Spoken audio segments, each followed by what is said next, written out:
Hey everybody, this is Morten F. Today we're going to talk about the pentatonic scale. We're going to do it in the key of G minor.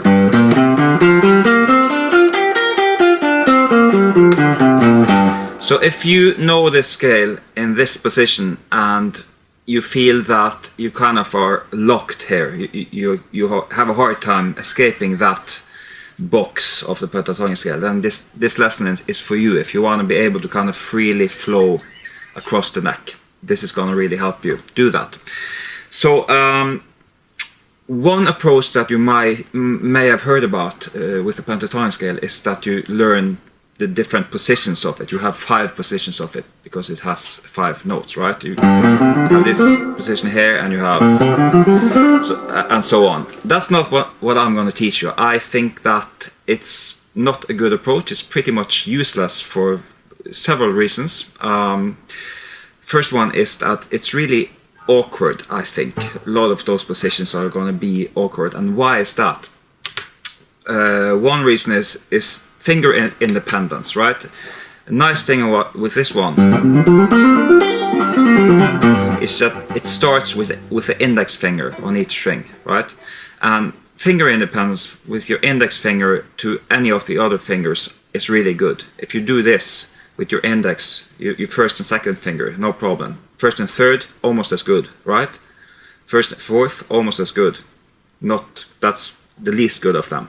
Okay, do it with your second and third. That's not good at all. The independence between these two are much worse than between your index finger and any of the others. And the worst one, of course, third and fourth fingers. That's pretty much useless, right? You can't do anything almost. So any scale that starts with the first finger on each string, that's a good strong position or good way of doing it because of the independence. It's almost like you have the first fingers and then these 3.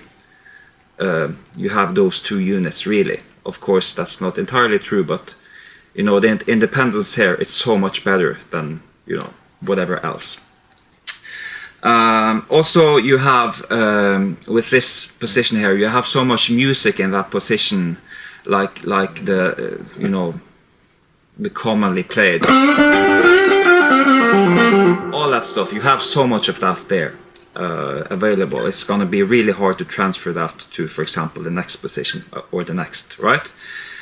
So we're gonna use that. I'm gonna teach you a couple of other things. You have, if you need tabs for it, you have a link. You probably won't need it if you should be fine without it, but you have it if you click the link.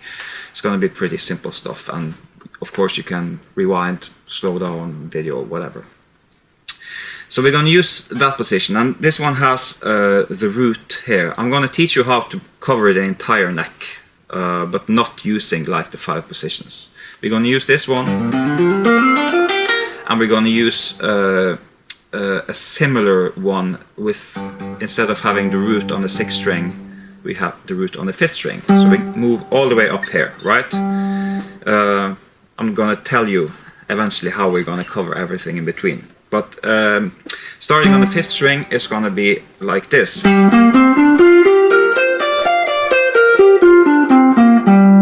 Right, and if you noticed what I did here, instead of using the 2nd finger here, 2nd and 4th, which is not that strong, you're gonna use the 2nd finger on this note sometimes, but you might as well just move up and use the 1st.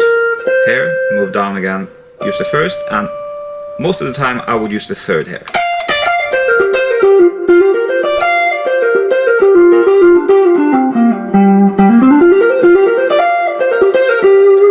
Of course, if you do stuff like this,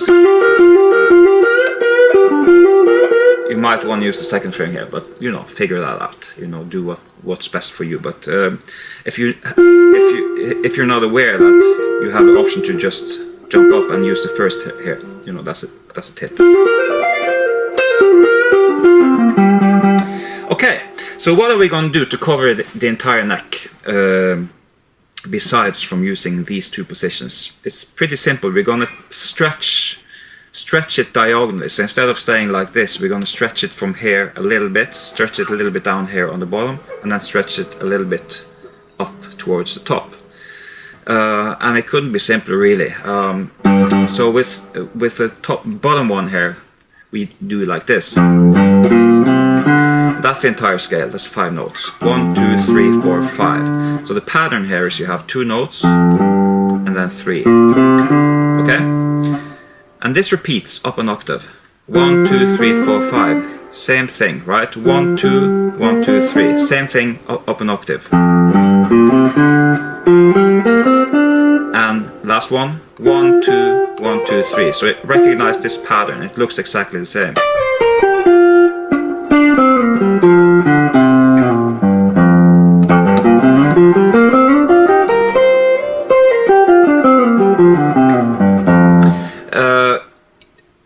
And there's a lot of great music hidden here as well, you know, in this way of playing it. You're gonna accomplish something that you won't get from using this position.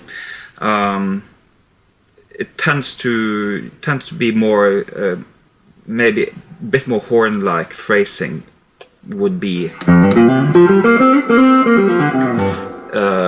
may come more easy in that position. And of course, a mix of them is very common.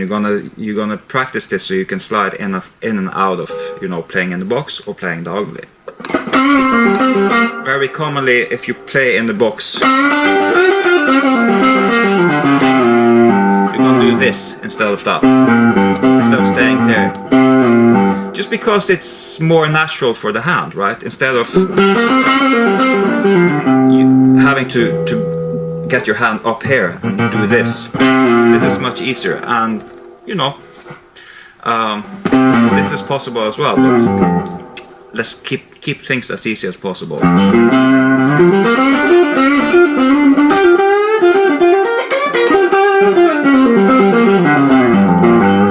So of course now I played the blues scale a little bit, and that's also really great.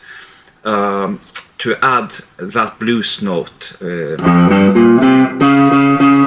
right? If you add that, that's also going to look exactly the same on the next 2 strings, right? So the pattern stays exactly the same instead of looking different for each octave. Okay. All right. So that was that position. We have covered quite a lot of ground here. We haven't covered each note yet, but that's what we're going to do when we stretch this in the same fashion. So stretching it diagonally, a little bit that way and a little bit that way. So this was our bottom note. So let's continue down like this. So in this case we have 3 notes on the bottom string and 2 notes on the next. And then pattern repeats. 1, 2, 3, 1, 2. Okay? 1, 2, 3, 1, 2. Okay?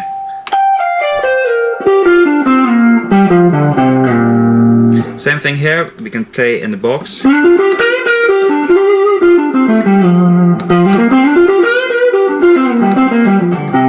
And just continue, you know, sliding in and out of diagonal in the box. So anywhere you'd end up on the neck right now. Now we're between, you know, up to the 12th fret, right? Well, we're up to the 15th, I guess.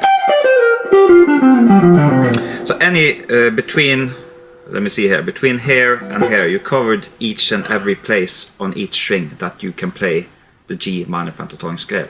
Just with these 2 positions, or not positions, but these 2 ways of playing the scale, right? It's really just one way, because, well, it's the same. It's this, you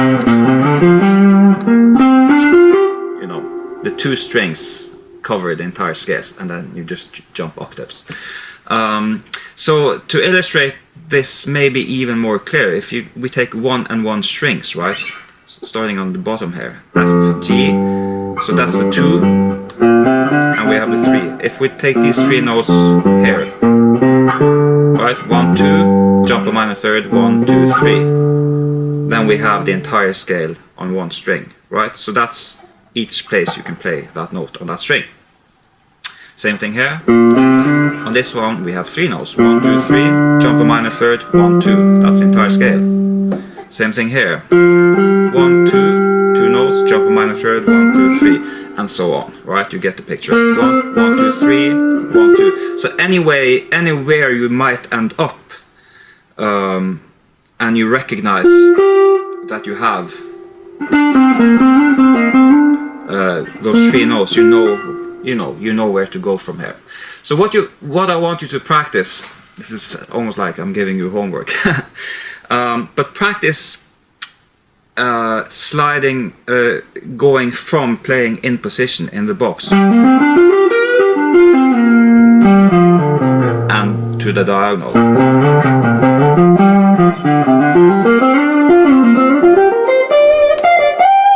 And of course, when you get from this position here, oops, when you get all the way up here, you have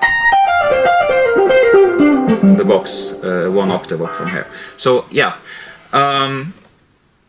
this is a great way to play the pentatonic scale, and it's almost, we almost have anything you might want.